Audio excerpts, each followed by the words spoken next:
अब छोलिया हो या लोबिया, सफेद चने या काले चने, सब कुछ मजेदार बने।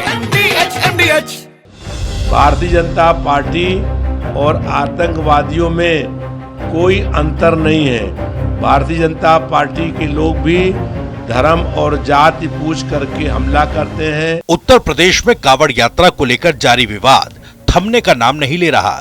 सपा के पूर्व सांसद एसटी हसन के बाद अब उनकी ही पार्टी के विधायक रविदास मेहरोत्रा ने बीजेपी की तुलना आतंकवादियों से कर दी। रविदास मेहरोत्रा ने बीजेपी और आतंकवादियों को एक तरह ही बताया। उन्होंने कहा कि कांवड़ यात्रा के समय जो लोग कांवड़ मार्ग पर दुकान लगाते हैं, उनसे उनकी जाति और धर्म पूछना पूरी तरह अनुचित है। मेहरोत्रा ने कहा कि बीजेपी और आतंकवादियों में कोई फर्क नहीं। बीजेपी और आतंकवादी दोनों धर्म और जाति पूछकर हमला करते हैं। कांवड़ यात्रा के समय जो लोग दुकान लगाते हैं, उनको उनका जाति और धर्म पूछना पूर्ण रूप से अनुचित है। भारतीय जनता पार्टी और आतंकवादियों में कोई अंतर नहीं है। भारतीय जनता पार्टी के लोग भी धर्म और जाति पूछ करके हमला करते हैं और आतंकवादी भी धर्म पूछ करके हत्या करने का काम करते हैं। तो भारतीय जनता पार्टी और आतंकवाद में कोई अंतर नहीं है। बीजेपी और उसके सहयोगी दलों ने सपा नेता के बयान पर कड़ी आपत्ति जताई है।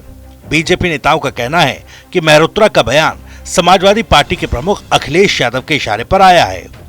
समाजवादी पार्टी सोची समझी रणनीति के तहत जानबूझ करके बारी बारी से बयान दे करके सांप्रदायिक सद्भाव को खतरे में डालने की चेष्टा कर रही है। पवित्र सावन महीने में कांवड़ यात्रा में कैसे विघ्न डाले जा सके, इसके लिए पहले हरेंद्र मलिक कांवड़ियों को हिंसक कहते हैं, उसके बाद एसटी हसन उनकी तुलना आतंकवादियों से करते हैं और अब रविदास मेहरोत्रा। ये समाजवादी पार्टी के सिलसिलेवार बयान जो है अखिलेश यादव के निर्देश पर हो रहे हैं और इसके पीछे इंडिया अलायंस खड़ा है। ये चाहते हैं कि सांप्रदायिक सद्भाव बिगड़े, हिंदुओं के त्योहारों में बाधाएं पड़े और इससे मजहबी गोलबंदी होगी, वोट बैंक का निर्माण होगा, लेकिन ये कोशिश बहुत महंगी पड़ेगी। दरअसल समाजवादी पार्टी हमेशा तुष्टीकरण की पॉलिटिक्स करती रही है। प्रदेश को दंगों की आंख में झोंकना चाहती है।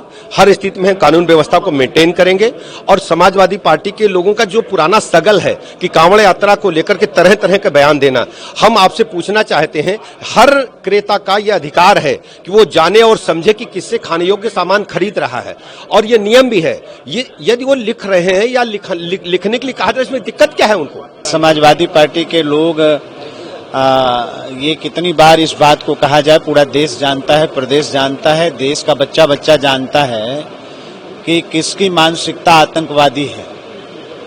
तो आतंकवादी मानसिकता के लोग आतंकवादियों की ही बात करेंगे हमेशा। इनकी सरकार आती है तो आतंकवादियों को जेल से रिहा किया जाता है, इनकी सरकार आती है तो आतंकवादियों के ऊपर से मुकदमे वापस होते हैं। तो जिनकी मानसिकता है ये आतंकवादी हो, वो आतंकवादियों की ही बात करेगा। देखिए, समाजवादी पार्टी आतंकवादियों को समर्थन करती रही है। जब उनकी सरकार थी तो उनको छोड़ने का भी काम करती रही है। जिस पार्टी का नेम प्लेट जनता ने उखाड़ के फेंक दिया हो, उस पार्टी की बात का कोई वजूद नहीं है।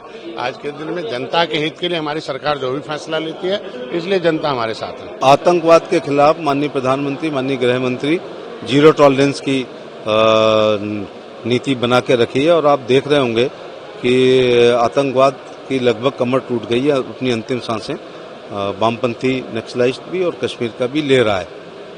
तो ये जो सावधानी बरती जा रही है, prevention is always better than cure.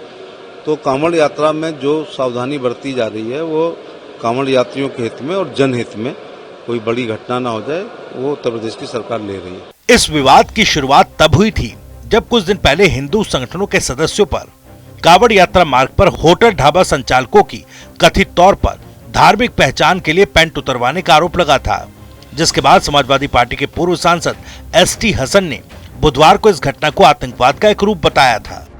ये है सीक्रेट रेसिपी MDH का जीरा सिप जल जीरा मसाला। सिप सिप जीरा सिप MDH का जल जीरा सिप MDH का जल जीरा सिप।